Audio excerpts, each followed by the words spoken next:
دستار فضیلت کا منظر ہے، سبحان اللہ سبحان اللہ، نوران ردائے ہیں سر پر، سبحان اللہ سبحان اللہ، ایک دھوم فرشتوں میں ہے مچی، دیتے ہیں مبارک باد سبھی، الحمدللہ رب العالمین، منظر ہے سید المرسلین وعلی آلہ وصحبہ اجمعین، اما بعد۔ عزیز طالبات، سب سے پہلے تو میں تمام طالبات کو مبارکباد پیش کرتا ہوں جنہوں نے قرآن کریم کا حفظ کیا ہے اور جنہوں نے قرأت اور حدر کی تکمیل کی ہے اور جنہوں نے بخاری کے ختم کرنے کی سعادت حاصل کی۔ آپ تمام طالبات بلا شبہ مبارکباد کے مستحق ہیں، صرف ہماری طرف سے نہیں بلکہ ملت اسلامیہ کی طرف سے۔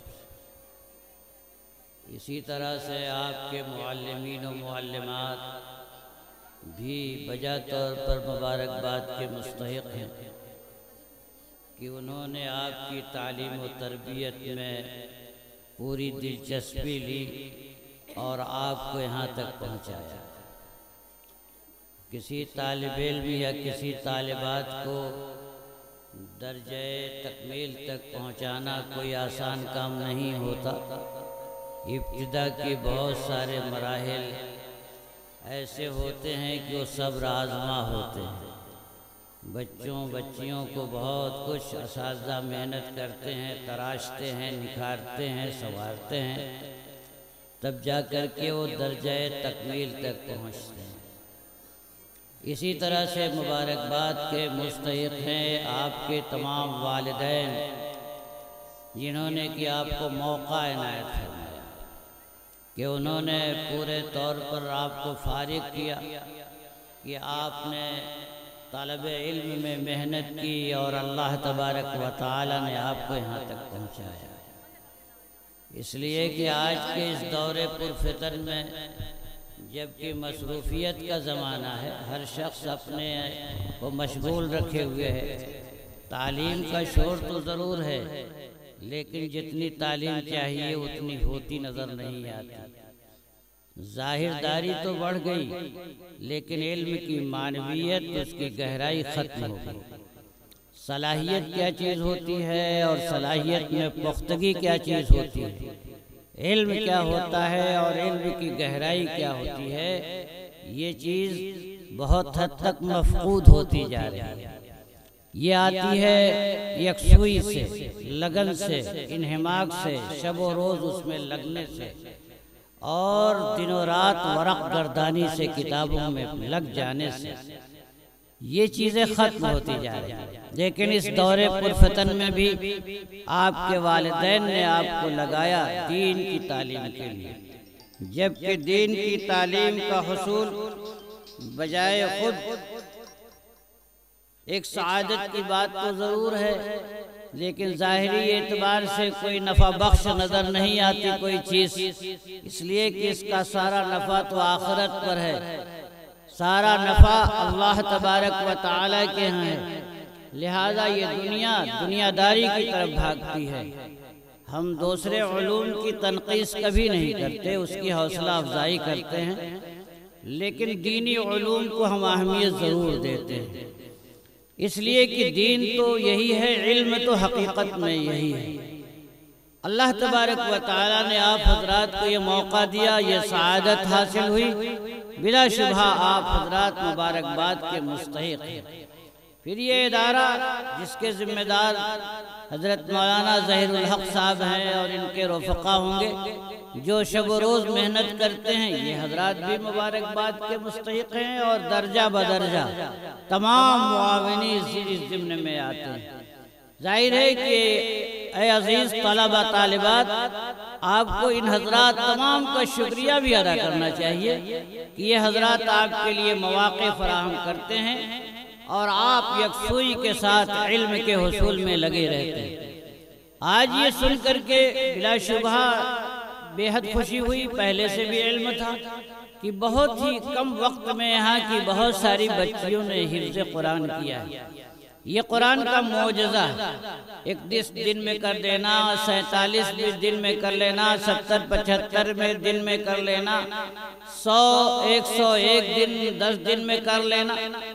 ایک صفحہ یاد کرنا تو مشکل ہو جاتا ہے، کئی روز لگ جاتے ہیں۔ یہ قرآن کا اعجاز ہے۔ ہماری تاریخ میں بہت سارے پہلے بھی اس طرح کے لوگوں نے حفظ کیا ہے۔ حضرت امام محمد رحمۃ اللہ علیہ کے بارے میں جو بہت ہی مشہور نام ہے، ہم سب جانتے ہیں، عزیز طالبات نے نہ جانے کتنی بار ان کا نام سنا ہوگا۔ حضرت امام اعظم رحمۃ اللہ علیہ کی خدمت میں جب یہ پڑھنے کے لیے گئے تو انہوں نے کہا کہ حافظ ہو، قرآن یاد کیا ہے؟ کہا نہیں۔ کہا جاؤ قرآن یاد کر کے آؤ تو پھر میں تمہیں پڑھاتا ہوں۔ وہ گئے، 1 ہفتہ غائب رہے، 1 ہفتہ کے بعد آتے ہیں اور پورا قرآن سنا دیتے ہیں۔ امام محمد نے 7 دن کے اندر یاد کر لیا۔ حضرت ہشام قلبی گزرے ہیں، ہشام قلبی تو لکھتے ہیں کہ جتنا میں نے یاد کیا اس کی بھی کوئی نظیر نہیں، اور ایک کام جو میں بھولا اس کی بھی کوئی نظیر نہیں۔ یاد تو یہ کیا کہ میرے چچا ہمیشہ مجھے لعنت و ملامت کرتے تھے کہ تم قرآن نہیں پڑھتے، قرآن نہیں یاد کرتے، تم اس کے حافظ نہیں ہوتے۔ ایک روز مجھے غیرت آئی اور میں نے اپنے کو کمرے میں بند کر دیا اور کہا کہ جب تک مجھے قرآن یاد نہیں ہو جائے گا تب تک میں یہاں سے نکلوں گا نہیں۔ چنانچہ 3 دن میں انہوں نے قرآن یاد کر لیا، اور 3 دن میں قرآن یاد کرنے کے بعد وہ اپنے کمرے سے باہر نکلے اور کہا بھولا بھی ایسا کہ دنیا میں کوئی نہیں بھولا ہوگا۔ مجھے یہ خیال آیا کہ میری داڑھی بڑی ہو گئی ہے، مجھے کاٹ لینا چاہیے۔ میں نے مٹھی لگایا، کینچی آگے چلانے کے پیچھے سے کر دیا۔ میں نے ایسا بھولا بھی کوئی نہیں ہوگا۔ ایک بہت بڑا عالم، اور اس نے 3 دن میں قرآن کریم کو یاد کر لیا۔ 7 دن میں یاد کرنے والے، 1 مہینے میں یاد کرنے والے حضرت مفتی رشید احمد دہلوی، آپ کے کاندھلوی، جو بہت بڑے مفتی ہیں، اور احسن الفتاوی جن کی ہم لوگ پڑھتے ہیں، 47 سال کی عمر ہوئی، ان کو احساس ہوا کہ مجھے قرآن پڑھ لینا چاہیے، اس قرآن کی برکت سے میرے والدین کو تاج حاصل ہوگا، اللہ تبارک و تعالیٰ تاج عطا فرمائیں گے۔ انہوں نے آخر عمر میں، بہت کم عمر میں 7 یا 8 دن میں انہوں نے بھی یاد کر کے سنا دیا تھا قرآن کریم۔ اور اسی طریقے سے حضرت نانوتوی علیہ الرحمہ کے بارے میں ہے، حج کا سفر تھا، پانی والے جہاز میں پہلے لوگ جایا کرتے تھے، کہا کہ تراویح ہونی چاہیے، اتفاق سے کوئی حافظ نہیں تھا۔ حضرت نانوتوی نے کہا کہ ٹھیک ہے میں کوشش کرتا ہوں۔ روزانہ 1 پارہ یاد کرتے تھے اور 1 پارہ سنا دیا کرتے تھے تراویح میں۔ یہ اور اس کی نظیریں بہت ملیں گے، لیکن یہ تاریخ ہماری خالی نہیں رہی ہے۔ لیکن ادھر ایک زمانے سے عرصہ دراز سے سناٹا چل رہا تھا، پھر ہماری عزیز بچیوں کے اندر اس کا ذرا فقدان تھا، اس کی کمی تھی۔ لیکن یہ مثال ایسی ہے کہ قرآن کریم کے یاد کرنے والے 1 تو نہیں، ہزاروں تاریخ میں کتابوں کے اندر واقعات ملتے ہیں۔ ان حضرات نے قرآن کریم کو یاد کیا اور بہت کم عمری میں یاد کیا۔ چھوٹے چھوٹے بچوں نے قرآن کو یاد کر لیا، 4 سال کی عمر ہے، 7 سال کی عمر ہے، مختصر سی عمروں میں بھی قرآن کو یاد کرنے والی نہ جانے کتنی کی تعداد ہماری کتاب میں، تاریخ کی کتابوں میں روشن ملتی ہے۔ تو عزیز طالبات، آپ نے بھی اسی روشنی میں اضافہ فرمایا اور اس ادارے کے نام کو بھی آپ نے روشن کیا۔ اور میں تو کہتا ہوں کہ قرآن کے بھی بہت سارے حافظ رہے ہیں۔ اگر آپ کی ذہانت یہ کام کر رہی ہے اور یادداشت آپ کی مضبوط ہے، اگر تھوڑی سی توجہ کر دیں تو بخاری بھی یاد کر سکتے ہیں۔ ظاہر ہے کہ آپ کے اللہ تبارک و تعالیٰ نے قوت حفظ، 2 چیزیں ہوتی ہیں، ایک قوت فہم، ایک قوت حفظ، یاد کرنے کی طاقت، ایک سمجھنے کی طاقت۔ کچھ لوگوں میں دونوں ہوتی ہے، بہت خال ہوتے ہیں۔ کچھ لوگ ایسے ہوتے ہیں کہ یاد کرنے کی طاقت تو انہیں بہت ہوتی ہے، سمجھنے کی طاقت اس سے کم ہوتی ہے، کوئی اس کے برعکس۔ لیکن اللہ تبارک و تعالیٰ عزیز طالبات میں یاد کرنے کی طاقت ہمیشہ انہوں کو دے گی، اس لیے کہ ان کے ہاں یکسوئی ہوتی ہے۔ یہ باہر کے خرخشے نہیں ہوتے، تشویش کی چیزیں، الجھنوں کی چیزیں نہیں رہتی، یہ جاتی ہیں تو اپنے گھر میں رہتی ہیں اور پڑھتی ہیں، پڑھنے میں منہمک ہو جاتی ہیں۔ اللہ تبارک و تعالی ان تمام طالبات کو کامیاب بنائے۔ ساتھ ہی ساتھ اب اس کے بعد یہ بخاری شریف آپ نے پڑھی، اب بخاری شریف کی آپ نے آخری حدیث پڑھی۔ بخاری شریف جسے اصح الکتب بعد کتاب اللہ کہا جاتا ہے، حضرت امام بخاری نے بڑے اہتمام سے اس کو لکھا تھا، بڑے اہتمام سے پڑھا بھی تھا اور بڑے اہتمام سے اس کو انہوں نے لکھا بھی تھا۔ ایک ایک حدیث، یاد تو نہ جانے کتنی ان کو حدیثیں تھیں، لیکن ایک ایک حدیث کو اس کتاب میں رکھنے کے لیے غسل کرتے تھے، 2 رکعت نماز پڑھتے تھے، پھر اللہ تبارک و تعالیٰ سے دعا کرتے تھے، استخارہ کرتے تھے کہ اے خدا، میں نے اپنے فن کے اعتبار سے ان حدیثوں کو تو جانچ لیا، لیکن آپ میرے دل میں ڈال دیجئے کہ کیا میں اس کتاب کے اندر اس حدیث کو رکھوں یا نہ رکھوں۔ تو جس حدیث کے بارے میں اللہ تبارک و تعالیٰ القا فرماتے، استخارے سے جو بات ان کے دل میں آتی، اس حدیث کو اس کتاب میں انہوں نے رکھا۔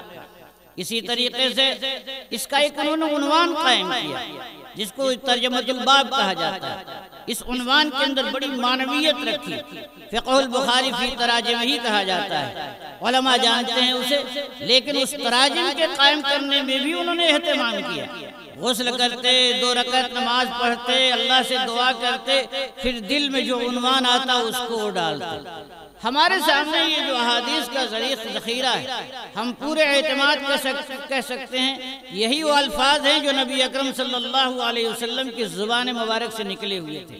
ہم تو ہم موجود نہیں تھے، ہم تو اس سے محروم ہیں، لیکن وہ الفاظ جو نبی اکرم صلی اللہ علیہ وسلم کے زبان مبارک سے نکلے تھے وہ بلا شبہ ہمارے سامنے موجود ہیں، اور اس کی سند یہاں سے لے کر کے نبی اکرم صلی اللہ علیہ وسلم تک پورے طور پہ موجود۔ کسی چیز کی ایسی سند تاریخ میں نہیں مل سکتی۔ ہماری بچیوں نے ابھی پوری سند سنا دی ہے کہ میں نے کس سے پڑھا، انہوں نے کس سے پڑھا، انہوں نے کس سے پڑھا، انہوں نے کس سے پڑھا، اور انہوں نے پڑھا نبی اکرم صلی اللہ علیہ وسلم سے۔ وہ پاک ارشادات ہیں جو بخاری کی شکل میں، یہ پاک ارشادات جو بخاری کی شکل میں ہیں، جو قابل قدر ہیں، اس کے اندر بہت ساری حکمتیں ہیں، بہت ساری معنویت ہیں، بہت سارے رموز ہیں۔ ساری چیزوں کے اوپر تو بحث نہیں کی جا سکتی، لیکن ہاں ایک بات یہ کہی جانے کی چیز ہے کہ حضرت امام بخاری رحمۃ اللہ علیہ نے جس اخلاص کے ساتھ، جس دل جمعی کے ساتھ، جس للہیت کے ساتھ، جس رجوع اللہ کے ساتھ اس کتاب کو لکھا تھا، اسی کے نتیجے میں اس کتاب کو اللہ تبارک و تعالیٰ نے مقبولیت عطا فرما دی۔ وہ عجم کے تھے، عرب کے نہیں رہنے والے تھے، لیکن ایک عجمی نژاد، عجم کے اندر پیدا ہونے والے شخص کی اس کتاب کو عرب نے بھی قبول کیا، عجم نے بھی قبول کیا۔ یہ کوئی معمولی بات نہیں ہوا کرتی، لیکن انہوں نے پہلی حدیث انما الاعمال بالنیات رکھ دیا۔ دیکھو معاملہ سارا کی سارا مدار نیت پر ہوتا ہے، اگر نیت آپ کی اچھی ہے تو سارے اعمال اچھے ہوتے ہیں، اللہ تبارک و تعالیٰ قبول فرماتے ہیں۔ اگر نیت نہیں صحیح ہے تو پھر ایسی صورت میں اعمال بھی رد کر دیے جاتے ہیں۔ نیتوں پر بہت سارا مدار ہے۔ کتے کو پانی پلا دیا، اللہ تبارک و تعالیٰ نے معاف فرما دیا۔ آدمی نے سخاوت کی، شہادت پیش کر دی، سارا مال لٹا دیا، جرأت و بہادری کا مظاہرہ کیا اور شہید بھی ہو گیا، لیکن نیک نیتی نہیں تھی، اللہ تبارک و تعالیٰ نے اسے جہنم میں ڈال دیا۔ نیت پر سارا مدار ہے۔ اسی کے ساتھ ساتھ آخری حدیث میں ذکر کیا کہ دیکھو جب اعمال تمہارے صحیح رہیں گے، پڑھنے والوں کی نیتیں صحیح رہیں، پڑھانے والوں کی نیتیں صحیح رہیں، سننے والوں کی نیتیں صحیح رہیں، اور اس پر عمل کرنے والوں کی اگر نیتیں صحیح رہیں تو اس کے نتیجے میں عند اللہ، اللہ کے نزدیک اس کا درجہ بہت ہی عظیم ہو جاتا ہے۔ اور وہ وقت جبکہ اللہ تبارک و تعالیٰ تشریف فرما ہوں گے، میزان عمل قائم ہوگا، دائیں طرف جنت ہوگی، بائیں طرف جہنم، اور ترازو رکھا ہوگا اور اس میں سارے اعمال تولے جائیں گے۔ اعمال تولے جائیں گے کہ صاحب اعمال تولے جائیں گے کہ کیا تولے جائیں گے؟ اعمال تول دیے جائیں گے، اور جس کا پلڑا نیچے چلا جائے گا وہ کامیاب ہو جائے گا، اور جس کا اٹھ گیا رہ جائے گا، وہ ظاہر ہے کوئی اخلاص کے نتیجے میں۔ اور اسی بات کو ثابت کرتے ہوئے انہوں نے آخری جو حدیث ذکر کی کہ دیکھیے آخری حدیث نبی اکرم صلی اللہ علیہ وسلم نے جو فرمایا ہے کہ کلمتان حبیبتان، 2 بول ایسے ہوتے ہیں، 2 باتیں اور 2 کلمے ایسی ہوتی ہیں جو بہت ہی محبوب ہیں اللہ تبارک و تعالیٰ کو۔ آپ سوچیں گے کہ جب محبوب ہوں گی اللہ تبارک و تعالیٰ کو تو ظاہر ہے کہ بہت ہی وزندار ہوں گی. کہا نہیں خفیفتان علی اللسان، وہ تو زبان پر بہت ہلکی ہوں گی. کہا جب زبان پہ ہلکی ہوں گی تو پھر میزان میں کیسے رکھنے سے تو اس کے اندر وزن پیدا ہو جائے گا. کہا کہ نہیں ثقیلتان فی المیزان، جب اس وقت میزان عمل میں ترازو قائم ہوگا اور سارے اعمال تولے جائیں گے اور جب اس وقت اس کو رکھ دیا جائے گا تو بہت ہی گڑھوے ہو جائیں گے. معاملہ نیت کا ہے، اخلاص کا ہے، صدق کا ہے، للہیت کا ہے، اللہ تبارک و تعالیٰ سے جڑنے اور اس سے تعلق قائم کرنے کا. فرمایا وہ کون سے الفاظ ہیں؟ سبحان اللہ و بحمدہ. اللہ تبارک و تعالیٰ کی ذات پاک ہے تمام عیوب سے، تمام کمیوں سے. وَبِحَمْدِهِ وہ لائق حمد و ستائش ہے. اس کی تعریف نہیں کی جائے گی تو کس کی جائے گی؟ جس نے ہم کو پالا، جس نے ہم کو پیدا کیا، چھوٹے سے لے کے بڑا کیا، عقل دیا، شعور دیا، اخلاقیات سے نوازا، دوسری تمام نہ جانے کتنی خوبیوں سے نوازا. اس کی تعریف نہیں کی جائے گی تو کس کی جائے گی؟ ساتھ ہی ساتھ سبحان اللہ العظیم، وہ ذات پاک ہے اور عظیم اور بلند ہے. یہ دو بول ہیں، یہ دو کلمات ہیں. ان دو کلمات کو اگر آدمی پڑھتا ہے، مجلس میں پڑھتا ہے، مجلس کے باہر پڑھتا ہے، تو اس کے اندر اللہ تبارک و تعالیٰ نے اتنی اس کے اندر عظمت رکھ دی ہے کہ جب میزان عمل قائم ہو اس وقت اس کو رکھا جائے گا، پلڑا جھک جائے گا اور وزن بھاری ہو جائے گا اور وہ کامیاب ہو جائے گا. لہذا اے طالب علم، اے طالبات، اے اساتذہ، اے لوگوں، اے مسلمانوں، تمام کی تمام اپنی نیتوں کو بھی درست کرو اور اللہ تبارک و تعالیٰ کے لیے یہ کلمات یاد کر لو. ان کلمات کو تو یاد کر لینا چاہیے. چلتے پھرتے اٹھتے بیٹھتے آدمی کو پڑھتے، بالکل سستا سا نسخہ نبی اکرم صلی اللہ علیہ وسلم نے فرمایا ہے. اور واقعتاً نیتوں ہی پر تو سارا مدار ہے. نیتیں اگر صحیح، آپ بیٹھے ہوئے ہیں نیتیں صحیح کر لیں، اللہ تبارک و تعالیٰ اس کا اجر دیتا ہے. لہذا یہ بخاری شریف بہت ہی محترم بشان ہے. اس کے بہت سارے فضائل ہیں. جس گھر میں رہے اس کے اندر برکت ہے، اس میں آگ نہ لگے. دریا میں رہے تو کشتی جو ہے ڈوبنے سے رہ جائے. اور بھی دوسری ساری خوبیاں ہماری اس کتاب کے اندر موجود ہے. لہذا اللہ تبارک و تعالیٰ سے دعا فرمائیں کہ ان بچیوں نے جو پڑھا ہے وہ یاد رکھیں، اسے محفوظ رکھیں. اور عزیز طالبات، تب تو آپ فارغ ہو رہی ہیں، اس ادارے سے آپ جا رہی ہیں. اب جانے کے بعد آپ کی ذمہ داری بنتی ہے کہ جو آپ نے پڑھا ہے دوسروں کو بھی آپ سکھائیں اور پڑھائیں. بلغوا عنی ولو آیا، نبی اکرم صلی اللہ علیہ وسلم نے فرمایا جو چیز آپ نے پڑھی ہے آپ دوسروں تک بھی پہنچائیں. آپ علم عمل دونوں سے آراستہ ہوں، آپ سے روشنی پھوٹے، دین کی شریعت کی تعلیم عام ہو. یہ ہماری طالبات، یہ ہماری بچیاں علم سے اگر آراستہ ہو جائیں تو پورا معاشرہ آراستہ ہو سکتا ہے. اسی لیے ہمارے نبی اکرم صلی اللہ علیہ وسلم نے کسی علم کو خاص نہیں کیا ہے کسی کے ساتھ کہ مردوں کے ساتھ خاص ہے، عورتوں کے ساتھ خاص نہیں، بلکہ ہمارے اس بخاری کے اندر تو مستقل ایک باب قائم کیا گیا ہے کہ علم علیحدہ طور پر بچیوں کو تعلیم دینے کے لیے علیحدہ طور پر تعلیم کے لیے ایک مجلس قائم کی جانی چاہیے. لہذا نبی اکرم صلی اللہ علیہ وسلم نے آپ کو تعلیم دی کہ بچیاں تعلیم آراستہ ہو جائیں گے. تعلیم جب پا جائیں گی بچیاں، عمل کریں گی تو معاشرہ سدھرے گا، گھر گھر سدھرے گا، فرد سے پورے اجتماعیت آئے گی اور علم عام ہوتا جائے گا، تمام علوم عام ہوتے جائیں گے. لہذا بس انہی چند باتوں پر اپنی بات ختم کرتا ہوں. وآخر دعوانا الحمدللہ.